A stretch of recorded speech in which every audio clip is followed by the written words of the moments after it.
The following content is provided under a Creative Commons license. Your support will help MIT OpenCourseware continue to offer high-quality educational resources for free. To make a donation or view additional materials from hundreds of MIT courses, visit MIT OpenCourseware at ocw.mit.edu.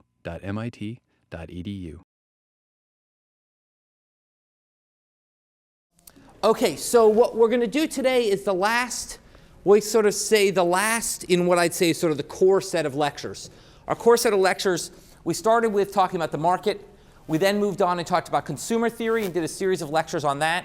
Now we're doing producer theory. This is the last in our series of lectures on producer theory. And then basically we move on to topics. So the remainder of the section, we'll talk about things like international trade, uncertainty, equity and efficiency, asymmetric information insurance markets. We'll basically move on to, in the last part of the course, showing you how you can apply what we've learned in the basics to answer a bunch of interesting real-world questions. So this is sort of the last of our core basics lectures. And what we're going to do here is sort of fit in something that kind of has fallen through the cracks, which is we've talked about firms and their decisions about how much to produce. And we've talked about sort of the output side, but we haven't talked about the input side at all. How do firms decide what kind of inputs to use and in what ratio to use, et cetera? We talked a bit about it. We talked about isoquants and isocosts and doing that trade-off between inputs. We haven't really talked about the input markets themselves. So firms go and they say, look, I've done my isoquants and isocosts and I want 63 workers. Well, they've then got to go to a market for labor and hire those workers. And how does that actually work? So today what we want to focus on is the demand side of input markets.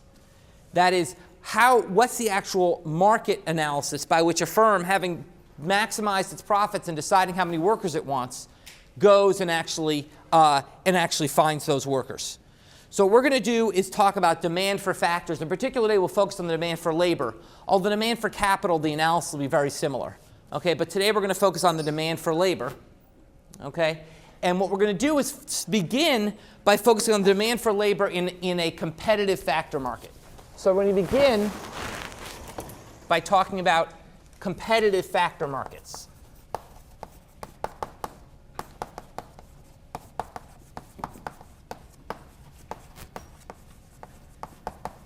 Competitive factor markets. What I mean by that is that basically a perfectly competitive factor market is one where just as perfect competition in output markets means there's lots of sellers selling the same good, a perfectly competitive factor market means there's lots of sellers, in this case workers, selling an identical good. That is their labor. So the notion is we're in a market where there's many workers firms could hire, all of whom are equally qualified for a job.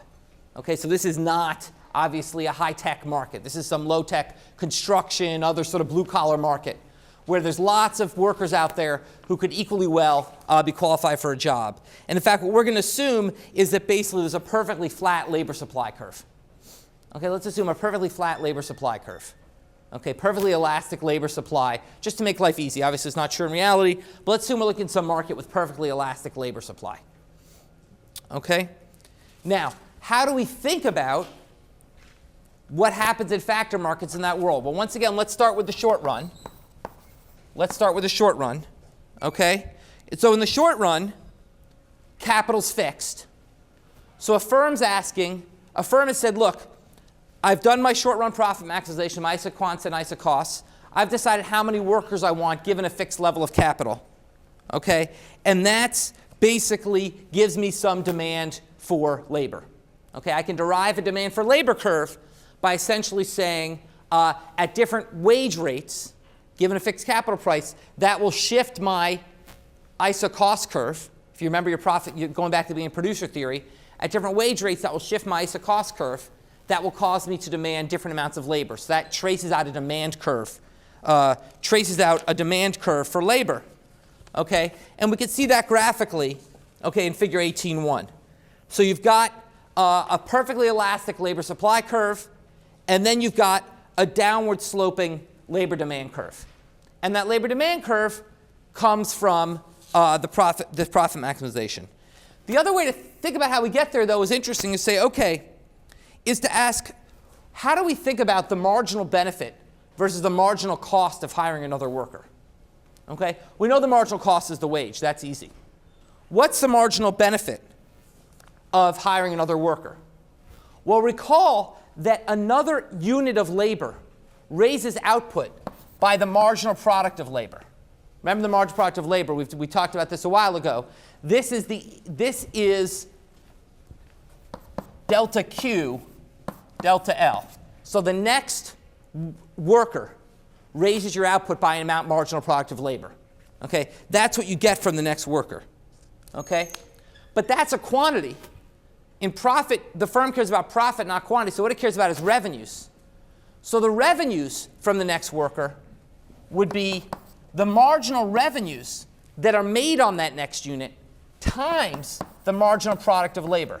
Okay? That's the marginal benefit to the firm of the next unit of labor, is the marginal product that worker produces times the marginal revenue the firm raises from selling that next unit. Okay, so it's sort of they have to consider two things, two margins. How much is it worth them to sell that next unit, and how much will be produced by that next unit of worker. Okay, so if we have a perfectly competitive perfectly competitive labor market, the marginal product of labor, okay, if we have a perfectly competitive labor market, okay, the marginal cost is going to be the wage. So we're going to set this equal to the wage. Okay? So in a perfectly competitive labor market, the marginal cost of another worker is the wage, and this is the marginal benefit of another worker. So this is going to be the condition that firms are going to use to decide how many workers to hire. Okay? Now, let's we're going to call this the marginal revenue product of labor. So you can set the marginal revenue product of labor equal to the wage. That's going to be your profit maximizing condition. The marginal revenue product. Marginal product is about quantities. Marginal revenue product is about dollars. What's the dollars that the next unit of labor produces for you? Is your marginal revenue product. Okay. Now, if the output market is also perfectly competitive, that is, imagine for a minute now, take one further step. Not only a perfectly competitive labor supply, but let's also have a perfectly competitive output market. So it's not a monopolist. It's selling in a perfectly competitive output market. Then we know what the marginal revenue is. We know the marginal revenue is the price. So for a perfectly competitive output market, we can rewrite this as price times marginal product of labor equals the wage. Okay, because we know the marginal revenue is the price in a perfectly competitive output market. Okay? And basically, this makes it even easier to see, which is to say, look, how many workers do you hire? You hire until the wage you pay that worker is equal to the price you sell your good for times how many goods that worker produces. If the worker produces 100 goods, if one worker produces 100 goods, and each good sells for 100, then you're willing to pay the worker $10,000. Okay? Basically, that is going to determine your demand curve. And so the labor demand curve is also labeled the marginal product of labor curve. The marginal revenue product of labor curve, I'm sorry. So basically, why is this diminishing? Why is it downward sloping? Because remember, the marginal product of labor is diminishing. Okay? The marginal product of labor is diminishing. As a result, this curve is downward sloping. Okay? Now, here price is fixed, so it doesn't matter. Marginal revenue also is diminishing, so that's going to make it even more downward sloping in the more general case. But in this specific case of perfectly competitive output markets, where this is just a constant price, you get this downward sloping marginal revenue product of labor curve because the marginal product of labor is diminishing, as we talked about. Okay. Now, so that's basically the analysis of what we see for a perfectly competitive factor market. Okay, so the equilibrium is basically where the labor supply curve, which is perfectly elastic, okay, intersects this marginal revenue product curve, which is determined by how productive the workers are and how much money they're making for you with each unit they produce. And that gets you the short run equilibrium. Okay? Now, remember once again, okay, anyway, cool questions about that. Questions about what we're doing here. So it's just basically, that just says the underlying analysis of where demand for labor comes from. Okay, it's going to, or where the equilibrium level of labor is going to come from. It's going to come from an intersection of this demand with the supply, which is flat. Now, how is this going to differ in the long run? Well, let me ask the question this way. Forget the math, forget the graphics. Let me just ask intuitively. In the long run, okay, in the long run, do we think the long run demand for workers will be more elastic or less elastic than the short run demand? In general, will the long run demand for workers, with a long run demand curve, this is a short run demand curve, will the long run demand curve typically be more elastic or less elastic than the short run demand curve for workers? So let me take a guess. Yeah. Go ahead. More elastic. Why? It's more elastic, but intuitively, don't worry about the graph. I'm just looking for intuition. Yeah. Because in the long run, you can substitute capital. Exactly. More substitutability equals more elasticity.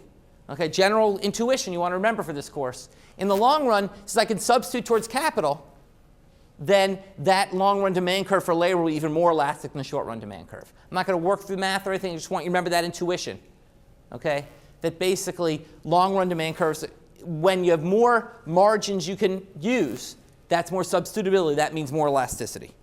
Okay? So in the long run, so basically the idea is in the short run, if the wage increases for workers, all you can do is if you hire fewer workers, you just produce less. So you're sort of stuck. But in the long run, if the wage increases, you just say, fine, I'll just use machines instead. Okay, so in the long run, you can substitute away from workers towards machines.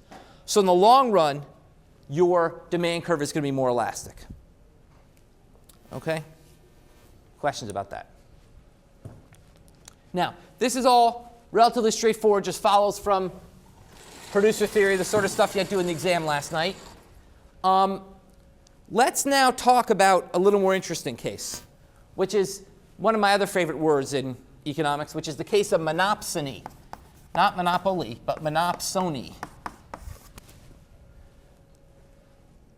We've been talking in lectures about monopoly, which is a case where one firm is the only seller in the output market.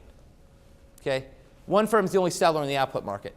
A parallel case on input markets is the case of monopsony, okay, which is when one firm is the only demander in the input market. Okay, so monopoly is when one firm is the only seller in the output market. The parallel in input markets is monopsony, which is where one firm is the only buyer in the input market. And the key thing that's going to drive monopsony is that basically when there are barriers to exit from a factor market, okay, it's going to create a monopsony. And anytime there are barriers to exit, anytime workers are stuck and cannot leave a market, workers are stuck working one place, that will give the employer market power over those workers. Okay? The classic example is the company town. Okay? In the 1800s, when there were mining operations, and basically they'd come in and they'd hire people, and basically there's nowhere else to work in the area. These were areas which were sort of dying agricultural areas. There was nowhere else to work. You'd go work for the mining company. Well, that mining company had tremendous monopsony power over you because basically there was nowhere else to work within a decent area. There weren't cars yet. You couldn't just commute to somewhere else. Okay? A modern example is MIT's monopsony power over me. Okay? MIT has monopsony power over me. Why is that? Well, that's because basically my life's pretty comfortable now. I'm in a house I've lived in a long time. My kids are in schools I like. I've got a lot of friends. It'd be a real pain in the ass for me to move. Okay? And as a result, MIT has some, not unlimited, okay, don't tell them, okay, but they have some monopsony power over me because they know that that's a barrier to my exit.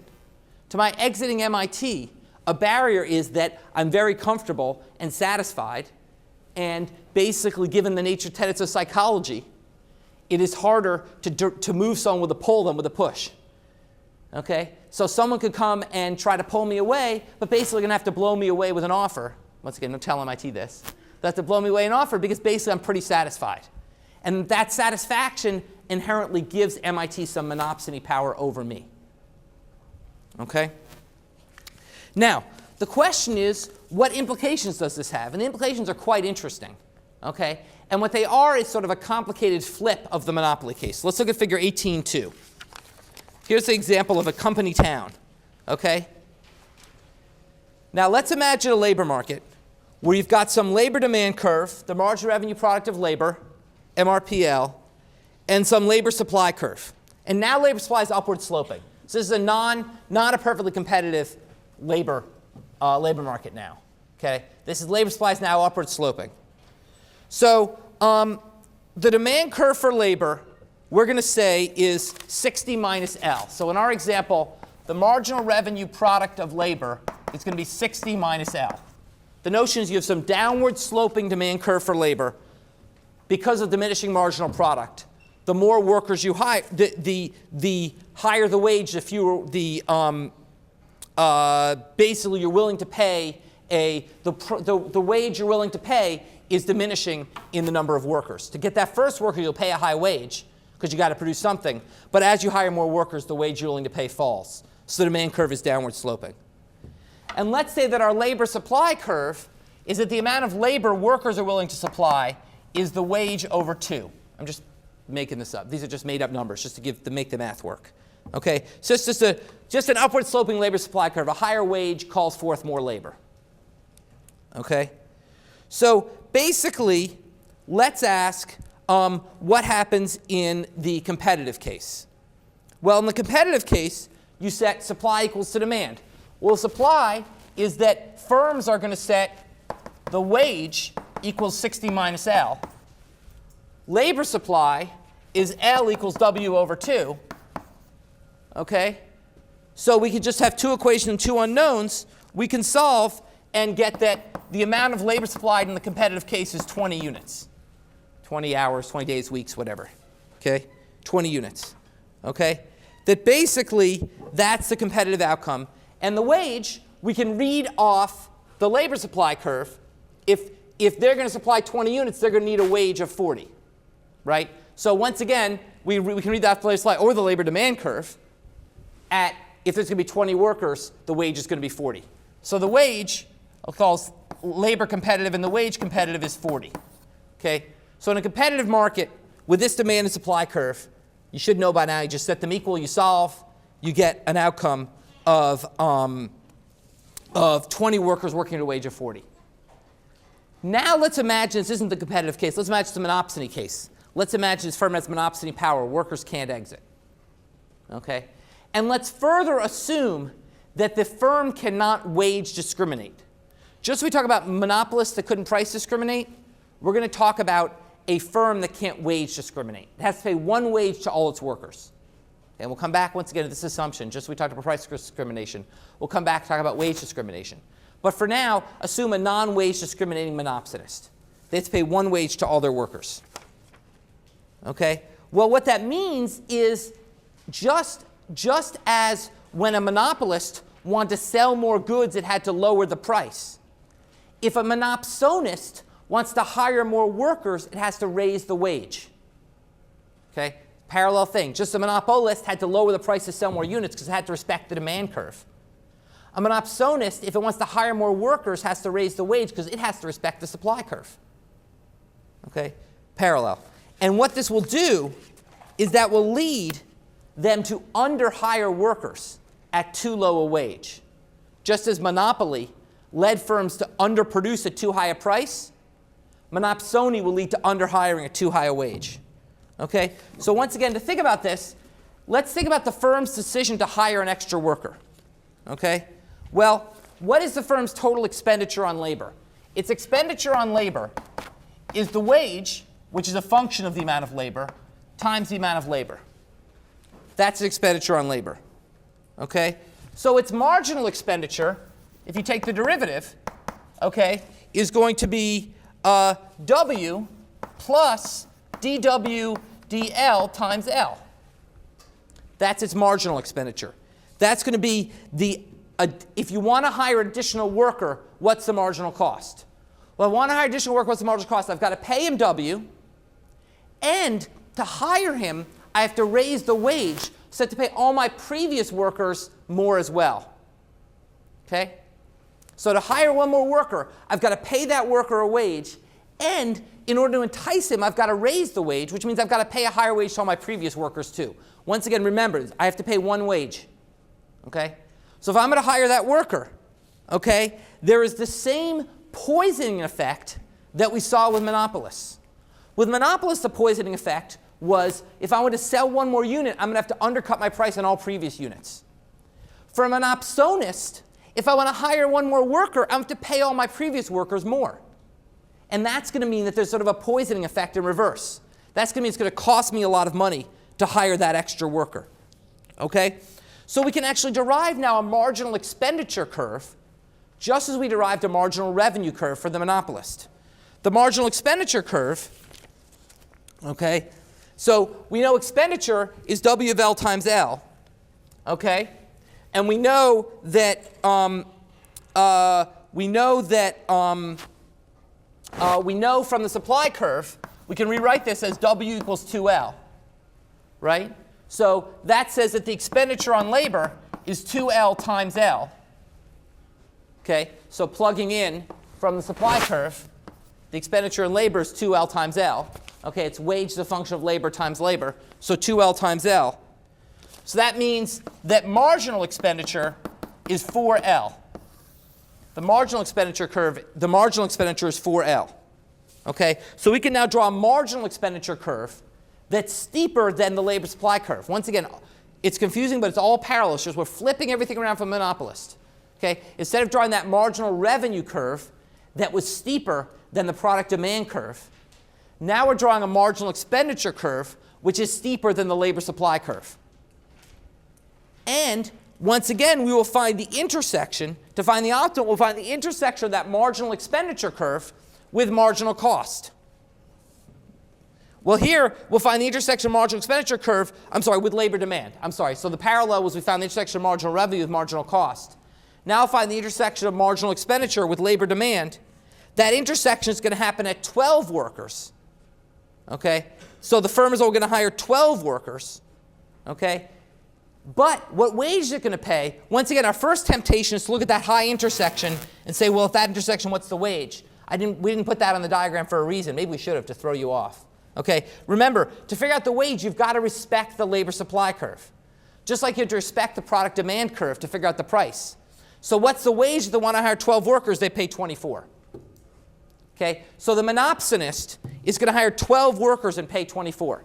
It's going to hire the number of workers where marginal expenditure equals the labor demand. That's going to determine the quantity, and the wage is they're going to read off the labor supply curve. Okay? And as a result, this firm is going to underhire at too low a wage relative to the perfect competition. Relative to our competition, they're going to hire fewer workers at a lower wage. Okay?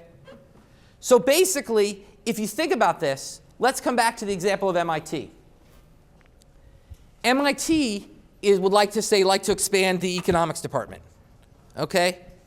But to do so, it's got to poach some economics professor away from another university. Well, if it poaches another professor away from another university, then, and let's say that MIT pays all its professors the same.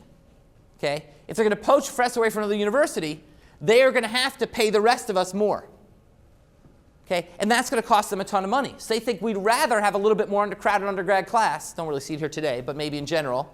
More crowded undergrad class, okay? And not get that extra professor to avoid having to pay a higher wage to all our existing professors. Okay? So as a result, MIT will underhire professors. Okay? And they'll underhire professors at too low a wage. And what's going to determine basically how big monopsony power is? What determined how big monopoly power was? What was the key thing? I want to say what it is because I'll give the idea. It was the key thing that determined the size of monopoly power. Yeah. Elasticity demand. So just like that, the key factors that determine the market power of monopsonists is going to be the elasticity of supply of labor. The elasticity of demand for a good is what determined the market power of monopolists, because as goods were more elastically demanded, they had less ability to jack up the price. The elasticity of supply of labor is what's going to determine the market power of monopsonists, because if I have more options, they can't underpay me. So if I'm very willing to move to another university, okay, that is, as my labor supply curve gets flatter, then there's less market power that they have. In particular, the perfectly competitive labor market, there's no monopsony power at all. Okay? So monopsony power is a function of the options facing their workers. Okay? Questions about that? Now, the key question this all raises, at least when I first learned about it and think about it, is I guess it maybe was sort of plausible to think that monopolists can only charge one price for their good. That the iPod is kind of what the iPod costs, and you couldn't start charging different amounts for iPods to different people. That'd kind of seem kind of get bad press and stuff. But it seems a little bit stranger to think that employers have to pay one wage to all their workers. I mean, in fact, as a matter of fact, we know that MIT doesn't pay the same to all its professors. Okay? There is some wage discrimination. Okay? In particular, it's a well-known fact that the way to get a raise as a professor is to get an offer from another university. Because basically, MIT, the pay structure of professors at competitive departments like economics is typically they will underpay you until another university comes and says that you're worth more, and then they'll ratchet up to try to match them. Okay? So there is wage discrimination in practice at universities, as there is in most workplaces. There's very few workplaces where all workers make the same. There's wage discrimination. So does that mean this model's irrelevant? And the answer is no, it doesn't, because there are still major barriers to perfect wage discrimination. There's some wage discrimination, but there's a lot of barriers to perfect wage discrimination. Okay? The most important one is workplace norms or fairness. Okay? So what MIT should do, here's the MIT optimal MIT strategy. The older the professor, the less they should pay him. Not because they're less productive. Imagine productivity is constant. It's not. We get less productive as we get older. But put that aside. It's because the older you are, the less likely you are to get up and move. Okay? And the less likely, quite frankly, other universities are going to want to hire you and take you away, because no one gets that excited about hiring a 60-year-old. Okay? So what MIT should do is take all the 60-year-old professors and say, we're cutting your wage in half. Okay? Or by a third. Because the truth is, the wage is already, we've written our lectures already. The wage is already well above our marginal product. Okay? We're all doing pretty well anyway. And the truth is, people wouldn't leave. So why doesn't MIT do that? MIT doesn't do that because I'm going to someday be one of those old guys.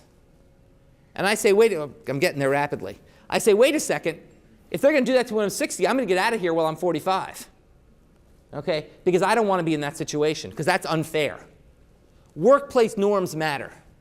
Okay? Employers really do not like to discriminate within the workplace because it breeds bad blood and ultimately can lower productivity.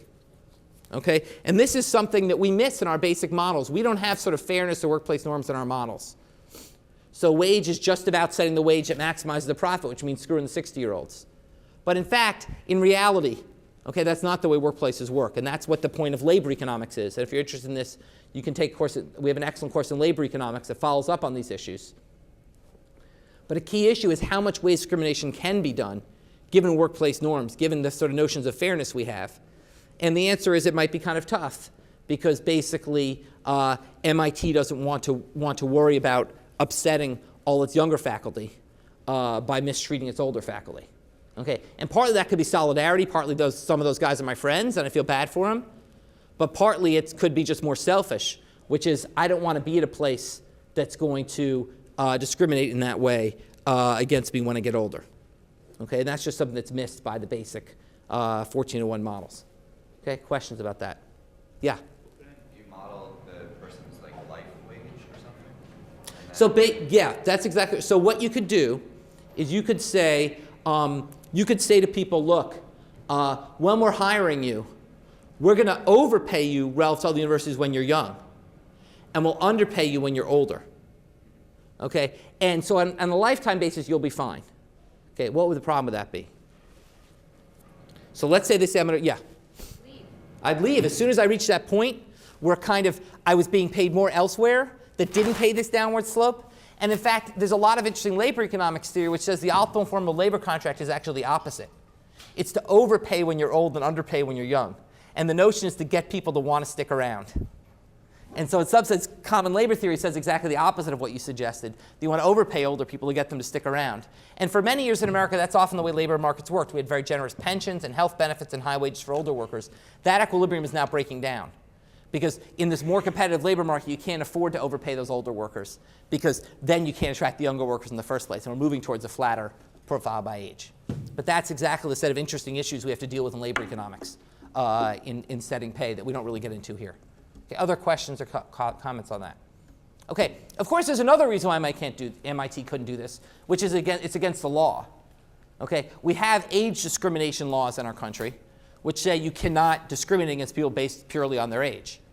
MIT could say, well, look, I could demonstrate a productivity difference. This guy's publishing fewer articles than he did 20 years ago, et cetera. But they do have a legal hurdle to come as well as an administrative hurdle. It'll be a pain in the ass for MIT to have to figure out exactly how to shift their wage schedule to do all this, and that causes administrative costs and extra deans and extra things, and they just don't want to deal with it. Okay? So there are other barriers as well, which is administrative costs and legal costs. I think probably the main barrier is just the difficult issue of workplace norms and how it affects people's view, the productivity of the workers who are behind, while you get rid of these older workers who are underpaid, these older workers who aren't as productive. Okay? Questions or thoughts on that? Okay, so now with this monopsony model in mind, I want to go back and revisit an interesting, a major topic that we talked about early in the course. And a couple times this course, we talked about, as an example of how governments can screw up markets, we talked about the minimum wage. And we talked about if you take a competitive labor market and impose a minimum wage above the competitive level, that could lead to deadweight loss. Because what will happen is, at that higher wage, firms will want fewer workers. Workers who would be happy to work at the competitive wage will not be able to work.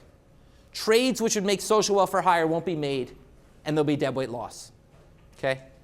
The monopsony model says that may not be the case. Because the monopsony model, a minimum wage can play the same role that optimal price regulation paid with monopolists. Remember with monopolists, we said you could set, if you regulate a monopolist and force them to charge a competitive price, then you could actually force them to the competitive outcome. Well, if a minimum wage is set above the prevailing wage, but that's because a monopsony prevailing wage is too low, and the minimum wage is set at the competitive level, then you could actually increase employment and improve outcomes with a minimum wage. Sort of counterintuitive, so let's look at it. Pretty confusing. Let's look at figure 18.3. Figure 18.3 once again parallels a figure you saw on the entire flip side for price regulation of monopolist. This is the parallel, which is wage regulation of a monopsonist. So let's walk through this. It's pretty confusing. So let's walk through this slowly. Initially, you have a monopsonist who is hiring at the point where their marginal expenditure curve, which is the dashed line and then the solid line. So the line ME1 is the original marginal expenditure curve. It goes from, it's the ME1 plus the ME2. It's that segment, that line, which is once again more elastic than the supply curve. That intersects the demand curve at a labor supply L1. So they hire L1 workers and they pay a wage W1. Okay? That's the initial monopsony equilibrium. The competitive equilibrium is where supply equals demand. That would be hiring L2 workers and paying a higher wage W2. So the monopsonist is under hiring relative to the competitive firm. Now let's say the government rolls in and says, we're going to set a minimum wage, and we're going to happen to get it right and set it at the competitive wage level, W2. Well, now let's think about the monopsonist calculus. The monopsonist new marginal expenditure curve is the old one for the solid segment. So where it says ME2, that solid segment is still the marginal expenditure curve. So as they're thinking about hiring additional workers, they're working down that curve. But once they get to L2 workers, they can't lower the wage anymore. So that marginal expenditure curve, they can no longer lower the wage below W2. So their new marginal expenditure curve hops down and becomes a minimum wage. So the new marginal expenditure curve is the two segments labeled ME2. It's the horizontal segment from the y-axis to E2. And then it jumps up to that upward sloping segment above L2, to the right of L2. So the new marginal expenditure curve is basically at a wage that's above the minimum wage to continue to behave like a monopsonist. But once you hit the minimum wage and they can't lower the wage anymore, what happens? The poisoning effect goes away, just like we talked about with the monopolist. Essentially what this has done has gotten the poisoning effect, has killed the poisoning effect. Because it said, as you're thinking about hiring that next worker, okay, so you think about hiring that next worker to the right of L1, Typically you say, I don't want to hire them because I'm going to have to raise my wage to everybody else. But you're already paying everybody else a higher wage. You're already paying everybody else the minimum wage. So there's no poisoning effect. You're not going to have to pay them a higher wage to hire that next worker because you're already paying them that higher wage. So just as optimal price regulation undoes the poisoning effect on the demand side, optimal wage regulation undoes that poisoning effect on the supply side and can lead you to the optimal outcome. So minimum wage can actually increase employment. Pretty bizarre. Okay, minimum wage is our whipping boy for this course about how it causes deadweight loss and leads to lower employment. Here we're saying actually, if we start in a monopsony equilibrium, a minimum wage could increase employment. Of course, as you should know, the minimum wage could reduce employment even in a monopsony setting if it gets set too high. So if the minimum wage got set very high, Jessica, maybe it's something we should actually add for next year. So if you can imagine a minimum wage that's set very high, okay, that could lead to a level of labor supply that's actually below the monopsony level. So just as with optimum price regulation, okay, just with optimum price regulation, we talked about setting a price too high could make things worse. Setting minimum wage high too high could make things worse. So it's ultimately an empirical question of does the minimum wage raise employment, which would require two conditions, a monopsony market and a well-set minimum wage, or does it lower employment, which could happen either with a competitive labor market or it could happen with a poorly set minimum wage.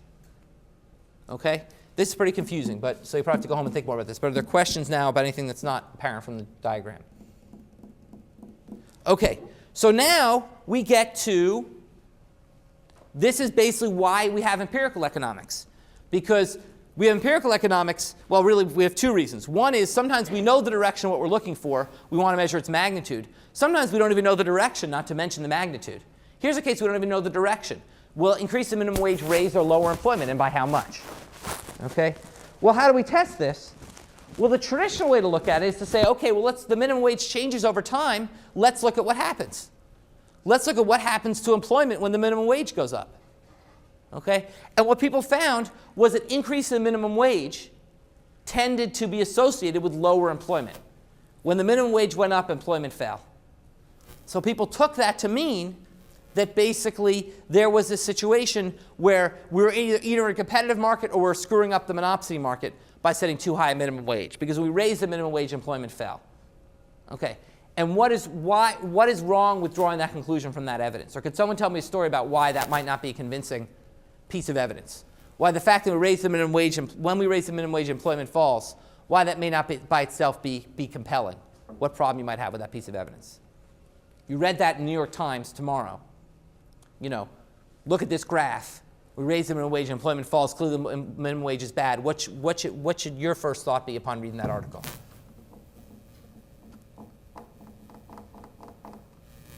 Well, what do we care about? We care about causation, not correlation.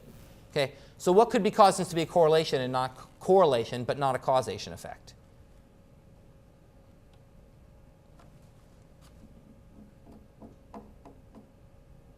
Someone want to try? Yeah. It would depend, like, when you raise the minimum wage. Right. In particular, what story might cause this effect? Like if they're hitting the depression and they decide to raise the minimum. Right. What if governments worried about workers in bad economies? That's exactly when they raise the minimum wage. What if the government raised the minimum wage in bad economy? Because that's exactly when they're worried about workers suffering. Then you would see that a higher minimum wage is associated with lower employment, but it's got nothing to do with a higher minimum wage. It's got to do with the fact that you raise the minimum wage when employment's falling anyway.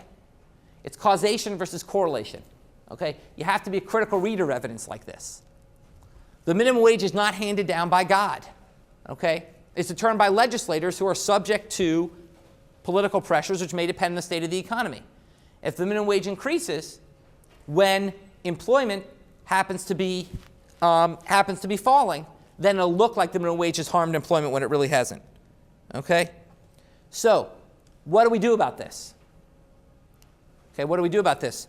What we do about this is to try to think about a way we can find a causal relationship between the minimum wage and employment.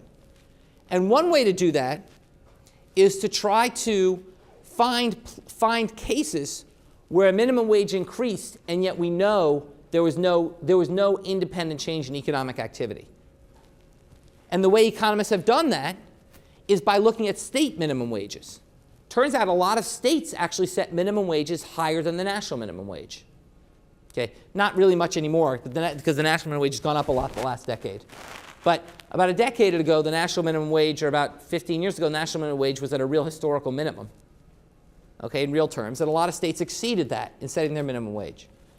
So take two states, for example, New Jersey and Pennsylvania. Okay? New Jersey raises its minimum wage. Pennsylvania doesn't.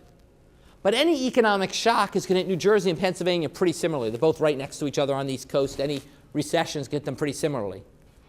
So what you could do is you could ask what happens to employment in New Jersey when they raise their minimum wage relative to Pennsylvania, which suffers the same economic shocks but doesn't raise its minimum wage.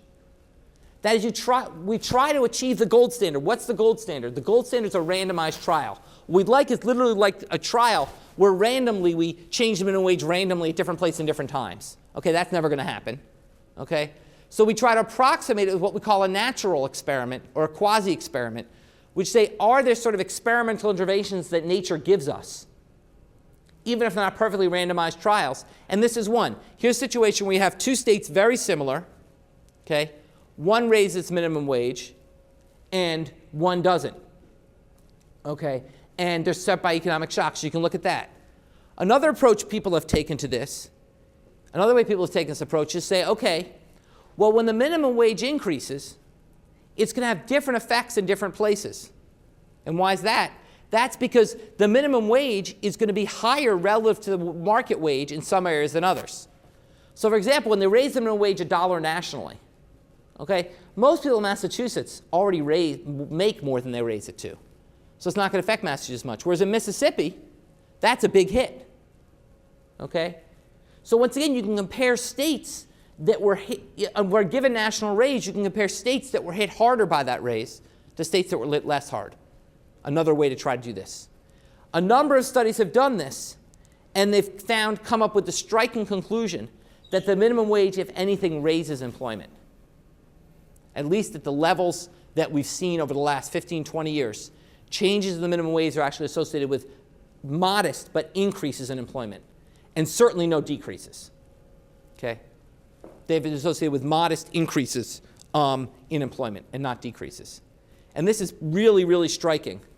This is pretty striking because this is something that, economists just never even really took seriously. We always taught this, the minimum wage is the bad boy of economics.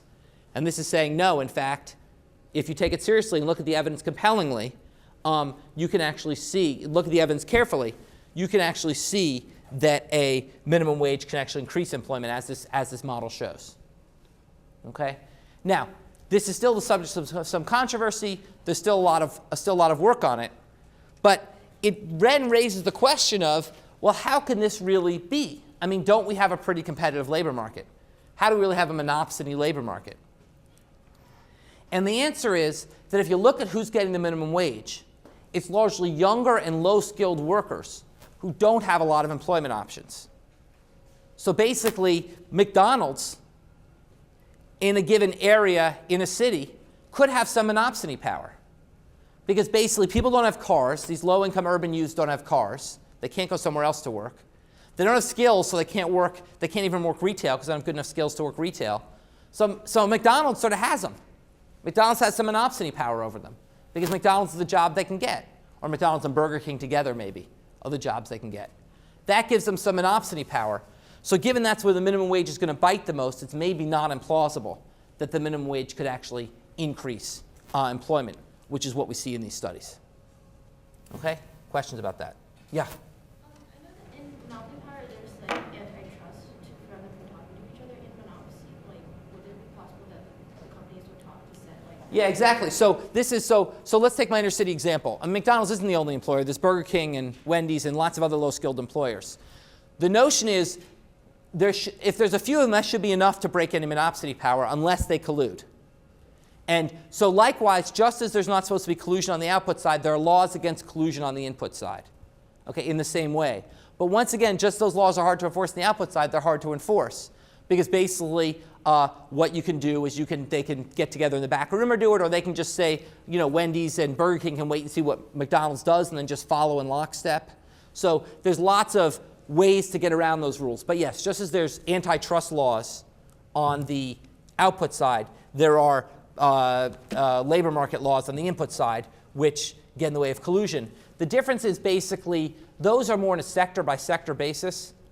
So for example, basically if a sector is basically the unionization of the workers affects the collusion ability of the employers.